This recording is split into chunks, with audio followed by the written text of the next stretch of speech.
You know what? I like my battle shonen anime with flashy animation. So as my rom-com, some good old classics या फिर high octane sports anime.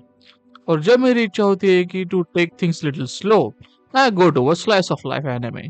और फिर trashy इसके का इसके तो बात ही छोड़ो. बट ये सब होने के बाद भी you will still and up thinking कि यार कुछ नया ओरिजिनल माल चाहिए जो इन सब से हट कर हो, जिसे देखने के बाद आप सोचने पर मजबूर हो जाओ और जिसका इम्पैक्ट एनिमे खत्म करने के बाद भी महीनों तक आपके साथ रहे. So if you are one of those people who want that one such anime, तो मेरे पास आपके लिए ऐसा एक एनिमे है जिसका नाम है ऑर्ब on the moments of the अर्थ, जिसका ओरिजिनल टाइटल है ची चिकी नो उंदो नि त्सुइते. मैंने इस एनिमे के बारे में अपने फॉल एनिमे 2024 वीडियो पर इन शॉर्ट में बात की थी, और जब मैंने इस एनिमे के 3 एपिसोड देख लिए थे, तभी से मुझे ये एनिमे एक स्ट्रॉन्ग फीलिंग दे रहा था कि this is gonna be something special. So अब इस एनिमे के पूरे 25 एपिसोड देखने के बाद मुझे एक एनिमे खुशी हो रही है कि yes, I was indeed right about this anime. तो इस एनिमे की story sets around 15th century Poland, और उस वक्त जियोसेंट्रिज्म को ही एब्सोल्यूट ट्रुथ माना जाता था. वही earth is the centre of universe वाली थ्योरी. और चर्च के लिए तो जियोसेंट्रिज्म ही एब्सोल्यूट ट्रूथ, बिलीफ, फेथ सब कुछ था. उनके हिसाब से जियोसेंट्रिज्म ही the truth of the God है, और यही जियोसेंट्रिज्म चर्च मासेस को प्रीच करते हैं. But then we have some people who studies astronomy and cosmology, जो इस जियोसेंट्रिज्म के आइडिया पर सवाल उठाते हैं, जिनका ये कोर बिलीफ है कि geocentrism is far from being the absolute truth, and they have their own theory to counter that, जिसे वो लोग हीलियोसेंट्रिज्म कहते हैं, जिसका ये कहना था कि it's not the earth but the sun which is at the centre of universe, और बाकी के सारे प्लैनेट्स सन के अराउंड रिवॉल्व करते हैं. So the idea of heliocentrism church के कोर बिलीफ को चैलेंज करता है. ये ऐसा है कि जब कोई एक नॉर्मल पर्सन किसी वीक को जाकर ये कह दे कि 2D girls actually doesn't exist and your wife doesn't love you back cause she is not real bro. तो होना क्या था, just like that weep church भी अपने मेकअप वर्ल्ड और बिलीफ को प्रोटेक्ट करने के लिए रिटेलिएट करता है. But unlike that weep, church goes to the extreme length and brands heliocentric people as heretics. And once you are branded as heretics by the church, then you know how the story goes. So basically इस anime की story revolves करती है around this core conflict between these two ideologies, between these two faith. अगर short में बताना हो तो is basically geocentrism versus heliocentrism. Trust me, जितना ये सुनने में इंटरेस्टिंग लगता है ना, उससे कई गुना ज्यादा इंटरेस्टिंग ये एनिमे है. और देखो यार, एस्ट्रोनॉमी और कॉस्मोलॉजी मेरे फेवरेट सब्जेक्ट्स में से एक है. मैं इसे बचपन से फॉलो करता आ रहा हूँ, और मैंने इससे related fair share of books भी पढ़ी है. So this anime was right up to my alley, and I must say जो ह्यूमन ड्रामा इस एनिमे में दिखाया है वो बहुत ही लाजवाब है. स्टोरी इंटेंस और डार्क होने में जरा से भी कतराती नहीं. Characters get brutally killed left and right, and I also really appreciate that ये एनिमे अपनी स्टोरी की serious tone throughout the end बनाए रखती है.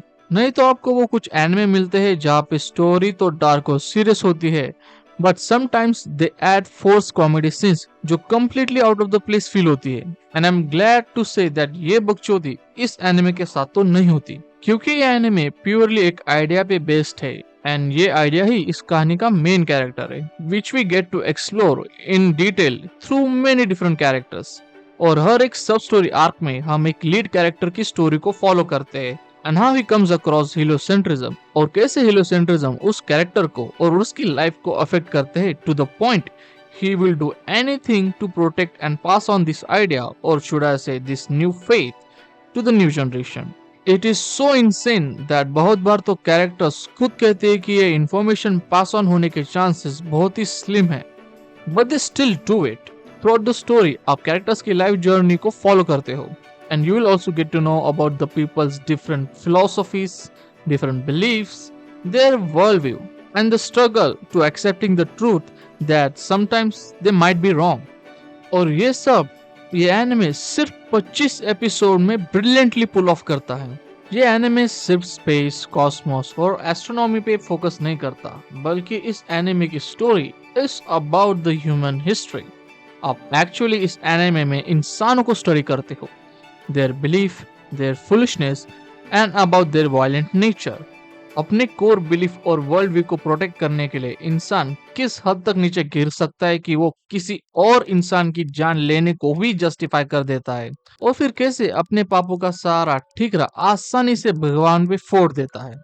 ये सब आप इस एनिमे में अच्छे से एक्सपीरियंस कर पाओगे। और मुझे इस एनिमे की एक और बात अच्छी लगी कि ये typical good versus bad formula को फॉलो नहीं करता। स्टोरी काफी लेयर्ड है और हर कैरेक्टर के व्यूज और उनके थॉट प्रोसेस को भी अच्छे से रिप्रेजेंट करती है। For example Novak, he is the inquisitor जो चर्च के लिए काम करता है, who hunts down the heretics. He is the most hateable character in this anime, but he does not hate the heretics. In fact, he pities them, क्योंकि नोआ को लगता है कि heretics are the real victim of heliocentrism, and he struggles to understand why heretics goes to such a length to protect heliocentrism. क्योंकि वो खुद एक victim है heliocentrism का, which took his loved one away from him. That's why he fights so desperately against heliocentrist. अगर आप viewers के आंखों से देखो तो नोवाक इस स्टोरी का विलेन दिखाई देता है, लेकिन अगर आप नोवाक के पीओवी से देखोगे then you will see him as a victim of heliocentrism, जो एनिमे भी व्यूवर्स को बताता है that we are the protagonist of our story. इस एनिमे को प्रोड्यूस किया है स्टूडियो मैड हाउस ने, and it's good to see them back in form with Frieren and now with Orb. लेकिन ऑर्ब की एनिमेशन क्वालिटी कोई top tier level की तो नहीं है, और ना ही इस एनिमे को फ्लैशी एनिमेशन की जरूरत भी है। ये कोई सोलो लेवलिंग या डीमन स्लेयर थोड़ी है जो अपने हाई क्वालिटी एनिमेशन पे चल जाएगा। और क्योंकि ऑर्ब की स्टोरी इतनी अच्छी है कि एक डिसेंट क्वालिटी एनिमेशन भी चल जाएगा, और मैडहाउस ने भी good enough animation quality consistently maintain की है। और हाँ, क्योंकि ये एनिमे आपका फुल अटेंशन डिमांड करता है तो कुछ जगह पे ये एनिमे थोड़ा डायलॉग हेवी फील हो सकता है। And there is one more thing which this anime doesn't clarify that much, जिसके बारे में मैं खुल के बात भी नहीं कर सकता क्योंकि it contains major spoiler, so I will just leave it that. खैर, overall I think it's a very great anime which offers you something new, something different, and it is really unique. ये ऐसा anime है जिसे मैं anime of the year के साथ anime of the decade का भी एक स्ट्रॉन्ग कंटेंडर कंसिडर करता हूँ। तो देख क्या रहे हो, just go and watch Orb on the moments of the earth.